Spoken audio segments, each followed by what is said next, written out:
मंदिर में कितने समय दे पाती हूँ, गुरुओं के पास कितना बैठ पाती हूँ, वहां पर भी विशुद्धि कितनी सी बना पाती हूँ। ये स्वयं के अंदर चिंतन की आवश्यकता है। और जो भी व्याख्या सुन रहे हैं आप, संपूर्ण व्याख्या में एक निर्णय की आवश्यकता है। धर्म की रक्षा, उपशांत भाव की रक्षा आत्महत्या से तभी बच सकते हो जब दूसरे से निरपेक्ष जीना सीखो। जब तक दूसरे से निरपेक्ष जीवन नहीं सीखेंगे आप, तो जगत तुमको शांति से जीने नहीं देगा। हर व्यक्ति की अपनी कामनाएं, अपनी इच्छाएं हैं, उसकी किस किस की तुम पूर्ण कर सकोगे। और जिसकी इच्छा पूर्ति नहीं होगी वो आप में दोष देखेगा, दोष देखेगा, आपकी निंदा भी कर सकता है, तो आपको संक्लेशता बनेगी। हर व्यक्ति की अपनी अपनी विभिन्न प्रकार की कामनाएं हैं। किसी की इच्छा आप उसकी तरफ आप देखो, किसी की इच्छा आप उसका नाम लो, किसी की इच्छा आपको धन दो, किसी इच्छा आपको धरती दो। आप किस किस की पूर्ण कर पाएंगे। इसलिए मोक्ष मार्ग जो है वो उपेक्षा का मार्ग है। आत्मविशुद्धि का जो मार्ग है उपेक्षा का मार्ग है। अंत में जब देख लिया कि ये व्यक्ति तो खिलौना है, 2 वर्ष का बच्चा है तो रोते ही रहेगा, अंत में उपेक्षा करके अपने परिणाम संभालना पड़ेंगे आपको। ऐसे भी लोग आपको मिलेंगे, आपको कह के चलेंगे हम आपको देख लेंगे, आप भयभीत हो जाएंगे और भयभीत होकर के आप अपने संक्लेशता में जो अब मेरा क्या होगा, अंत में निर्णय यही लेना पड़ेगा, जब देखने आएगा तब मैं भी देख लूंगा, जो होगा सो देखूंगा। एक सज्जन तो सुब्रत मेरे से कहकर चले गए थे, 6 महीने के अंदर मैं आपको देख लूंगा। गलती क्या मेरी थी? गलती मेरी इतनी थी, उन्होंने हमसे कहा मुझे संग में रख लो। मैंने कहा भाई संग में रखना नहीं रखना ये आपके कहने पर नहीं होता है, आपकी गुणवत्ता पर होता है। बोले मैं तुमको 6 महीने के अंदर ठीक कर दूंगा। मैंने उसको आशीर्वाद दिया, कहा भाई मेरी भवितव्यता तेरे द्वारा जो होना होगा वो हो जाएगी, लेकिन तुम जहां भी रहना खुश रहना। ऐसा करके मैंने उसको विदा कर दिया। 6 महीने नहीं हो पाए, बेचारा हैरान हो गया, अपने आप में क्या बोल के आ गया। उसका पत्र आया कि क्षमा करना। 6 महीने नहीं हो पाए, बिहार चल रहा था, रास्ते में एक बस से उतरते मिला, कहता है मुझे चैन नहीं पड़ी, मुझे क्षमा कर दो। मुझे कोई बात नहीं है, मुझे तो तब भी गुस्सा नहीं थी, अब भी गुस्सा नहीं है। व्यवस्था ऐसी है, मोक्ष मार्ग सिफारिशों का नहीं होता है, मोक्ष मार्ग किसी ध्वंस का नहीं होता है, मोक्ष मार्ग कसाय का उपशमन होता है। कोई व्यक्ति का अशुभ घटना घट गई किसी की, तुम अब तुम हताश नहीं होंगे, भावुक भी नहीं होंगे, हम जानेंगे, संज्ञान लेंगे और संज्ञान लेकर के उसकी व्यवस्था करेंगे, लेकिन स्वयं रो करके नहीं, स्वयं हंस करके भी नहीं, स्वयं को सुरक्षित करके मध्यस्थ भाव से लेंगे। ये नरक से बचने का मार्ग बता रहा हूं आपको। एक जीव की हत्या नहीं की, जीवन में एक ऐसा भी व्यक्ति है वो नरक चला गया। एक जीव की हत्या नहीं की और नरक चला गया, और घर में घोड़ों की हाथियों की बात कर रहे हो, कुछ भी नहीं उसके पास, नरक चला गया। बोले ये कैसे हो गया? ऐसा हो गया, जिनके प्रति राग था उन्हें जरा सा कष्ट हुआ, उनके कष्ट दूर करने के लिए कर्म करने की हिम्मत थी नहीं, ताकत थी नहीं, मात्र संकल्प इतना ज्यादा कर चुका और अपने रागी के कारण दूसरे पर इतना आक्रोश कर बैठा कि क्षण मात्र में सुख प्रकृतियां को एकदम झुलसा बैठा। दूसरे की संपत्ति देखो ईर्षा में झुलस गया, ज्ञान विज्ञान चारे धन धरती को देख करके झुलस गया, इतना क्रूर प्रणाम किया। भोग भोगने वाला नरक नहीं जा पाया और बिना भोगे बंध को प्राप्त हो गया।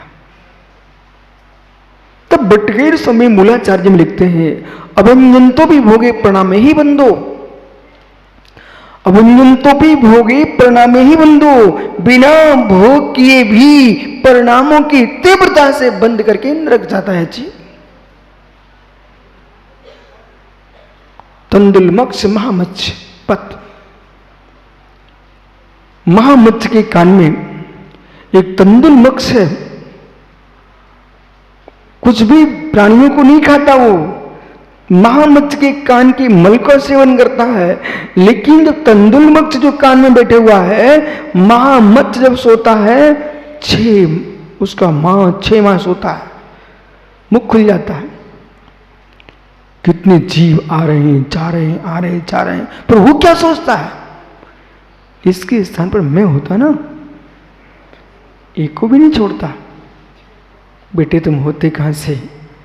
मां मत्स्य 6 माह घात करके नरक जाता है, 7वीं नरक जाता है, तो तंदुल मत्स्य भी 7वीं नरक जाता है।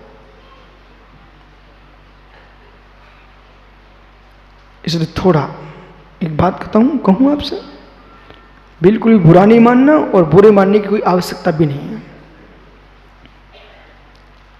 मेरी जाति का, मेरे वंश का, मेरे संप्रदाय का, मेरे धर्म का, मेरे पंथ का, इनमें तुम्हें राग हल्का हो सकता, मैं मानता हूं, लेकिन सत्य कुछ इससे ऊंचा है।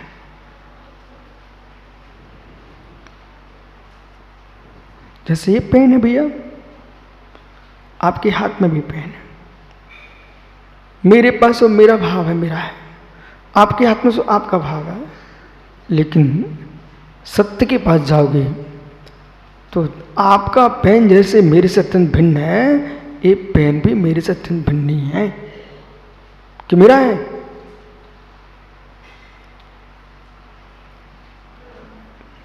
मेरी जाति के निमित्त से, मेरे बाही बंधु के निमित्त से कहीं इतनी संक्लिष्टता मत डूब जाना कि दूसरे जाति बनते बनते इतना द्वेष बुद्धि खड़ी कर चुके मित्र, जैसे दूसरा नरक में तुम्हारा साथ देने नहीं जाएगा, तुम्हारे घर का सगा भाई भी तुम्हारा नरक में साथ देने नहीं जाएगा। छोटी सी बात कहूं, फिर आगे आपको सूत्र पढ़ना है, क्योंकि ये भूमिका बनाना बहुत जरूरी है। आदि पुराण में 2 बेटे एक पिता की कथा लिखी है।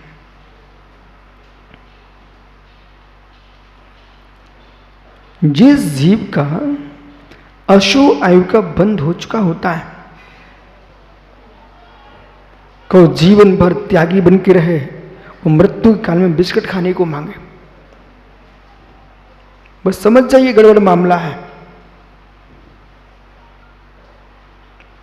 अंतिम समय का जो काम समय है, उसमें क्या हो रहा है, ये अनुमान प्रमाण से जाना जाता है। तुमने मायाचारी की साधना की, भूतार साधना की है, और पिता को दाह शुरू हो गया, पिता को दाह शुरू हो गया। बेटों ने घोसीर चंदन के छींटे लगवाए, कर्पूर सुगंधित घृत। देखिए जितने बाजार में ठंडे तेल आ रहे हैं, यदि आपको मेरे पर विश्वास हो तो इनकी ठंडक में कम विश्वास करो।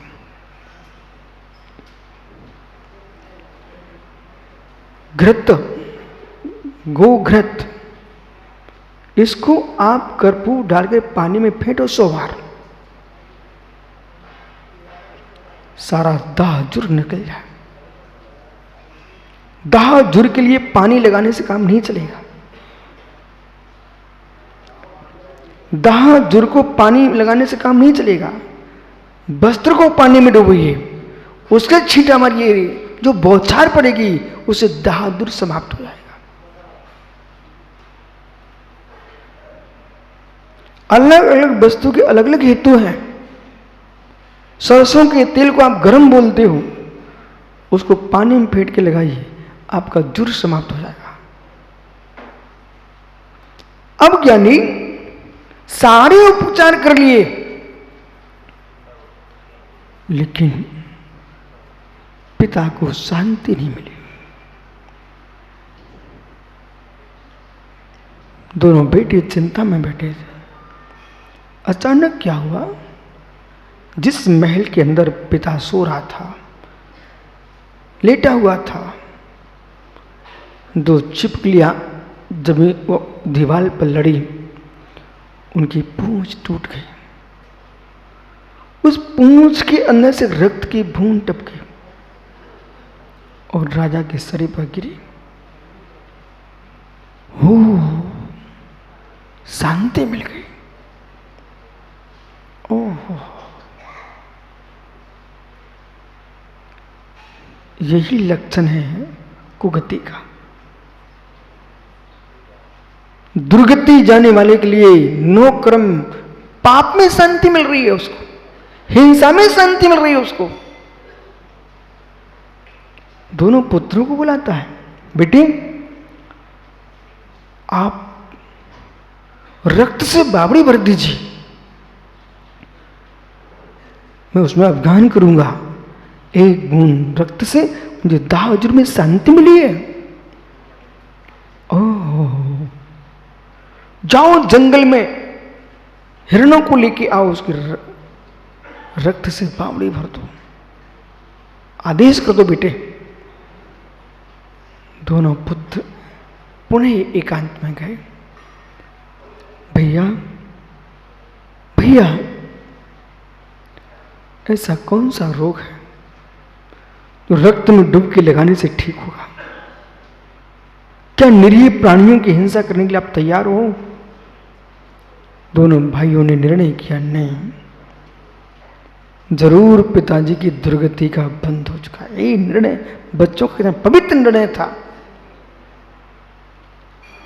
इनकी मृत्यु नियत है और दुर्गति का बंद हो चुका है, इसलिए हम कोई ऐसा उपाय करें कि मृगों की हत्या भी ना हो पाए, इनको संतुष्टि मिले।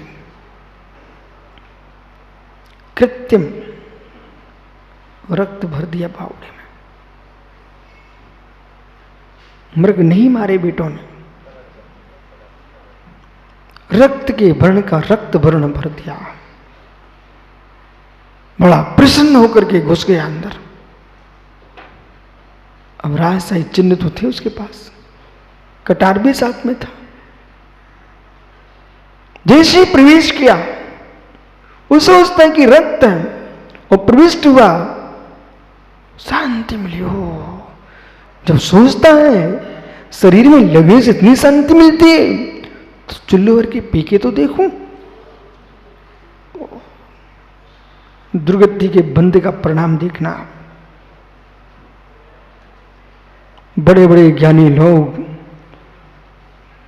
जिन्होंने अणुव्रतों को स्वीकार किया हो, महाव्रतों को स्वीकार किया हो, वो अंतिम दिशा में आचरण विकृत होने लग जाए, इस पर समझना आर्जव धर्म से शून्य साधना चल रही थी, उसका परिणाम ये दिख रहा है।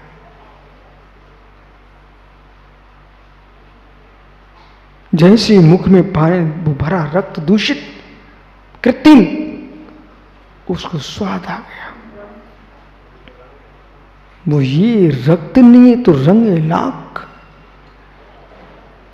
कुपित होकर के देखता हूं दोनों पुत्रों को, कटार खींचे और बावड़ी से निकल दौड़ के बच्चों की हत्या करने जा रहा था।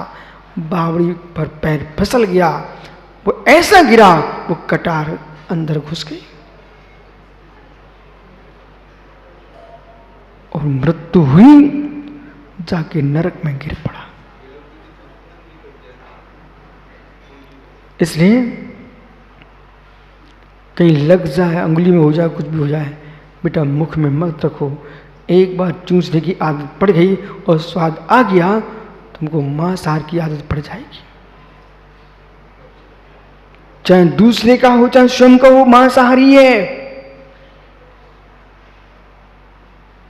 और आप ये सोचो कि लग गई है, अंदर ले जाऊं तो मेरी खून कहीं नहीं जाएगा। ये ध्यान रखिए, डायरेक्ट जो है ना, खून से खून कभी किसी का नहीं बनता। जो रोटी के ग्रास की प्रक्रिया होती है भोजन में, वो प्रक्रिया भी रक्त के साथ ही वही काम में आएगा। ये भ्रम निकाल देना कि खून पीने से खून डायरेक्ट खून मिलेगा, नहीं मिलेगा। मित्र, न खून पियो न खून पियो। कुछ लोग खून तो नहीं पीते, पर शरीर का खून पूरा पी लेते। तनाव दे करके, टेंशन दे करके, मित्र पूरे घर को सुखा के रख दिया लोगों ने, सबको सुखा के रख दिया, सुखा के रख दिया। बेटे पिता को सुखा रहे हैं, गुरु शिष्य को सुखा रहे हैं, शिष्य गुरु को सुखा रहा है। मित्र ऐसा मत करो, खून के प्यासे मत बनो। मित्र रक्त नहीं पीते हो, लेकिन समता पीने के लिए तैयार खड़े हो। ये मोक्ष मार्ग है, ये मोक्ष मार्ग है। इसमें किसी पर विश्वास मत करके चलना, विश्वास में जीना।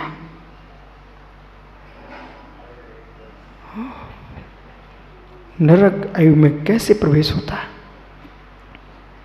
बहु आरंभ प्रगतम मानुष, बहु आरंभ प्रगत नारका शेषा।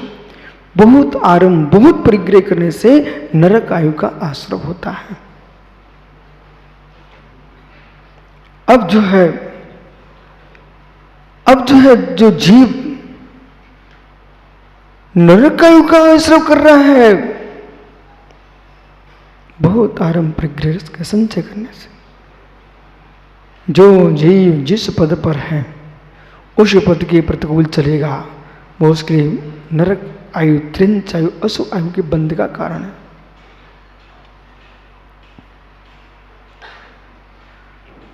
भैया यदि 2 कुंटल वजन ढो सकते हो, किसी ने 50 कुंटल आप पर रखा तो आप गिर जाओगे। तो ऐसे भी तो बच्चे हैं जो 2 कुंटल भी लेके नहीं जा सकते। तुरंत का शिशु जन्मा, उसमें तुम किलो भर रख दोगे तो बेचारा खत्म हो जाएगा।